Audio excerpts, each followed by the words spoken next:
souviens, c'est un hasard de rencontre et de parcours puisque c'est en allant en neurochirurgie que j'ai découvert en tant que neurologue la douleur et les céphalées. Et c'est donc grâce à mon contact avec les neurochirurgiens que j'ai appris cette thématique qui est devenue ma spécificité actuelle. Je m'en souviens, j'étais en études de psychologie et c'est là que j'ai commencé à être intéressée par les liens entre corps et psychisme. Et en fait, c'est une question qui m'a toujours intriguée. Et c'est comme ça que j'ai commencé dans le domaine de la douleur dès les années 84, si je me souviens bien. Oui, 84. Pour moi, en reprenant mon parcours dans différents services, c'était la douleur. Donc j'ai fait comme Jean-Michel, un diplôme universitaire douleur. Et puis ensuite, je me suis investie aussi en formation auprès des patients, en consultation. Et puis j'ai intégré la société savante douleur.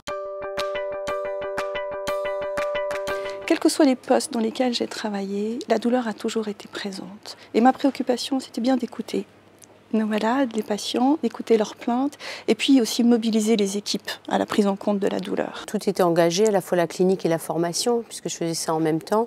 Donc ça a été naturel qu'à la fin de cette formation, je m'engage sur des consultations au centre de la douleur. Donc à l'époque, c'était Cochin-Tarnier, à Paris 5. Et puis ensuite, j'ai enchaîné parce que j'étais fascinée par François Bourreau. Et donc j'ai voulu le rejoindre à Saint-Antoine.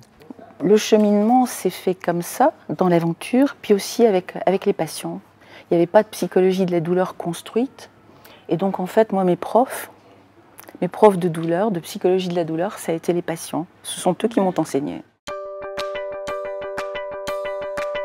Ce chemin parcouru m'a amené à ce qu'on reconnaisse une certaine expertise, en l'occurrence en douleur, et à me proposer un poste en douleur. La douleur et la pratique en douleur, ça nous amène à travailler en équipe, tous ensemble. Une curiosité intellectuelle qui reste du quotidien, dans l'approche clinique, dans la description des symptômes, dans la compréhension des mécanismes. Et puis il y a à côté à la fois la satisfaction d'améliorer les patients au niveau de leur qualité de vie, et puis la formation des gens plus jeunes et la recherche clinique. Donc il y a vraiment à la fois l'enseignement et la recherche qui sont des parts aussi importantes à côté de la clinique.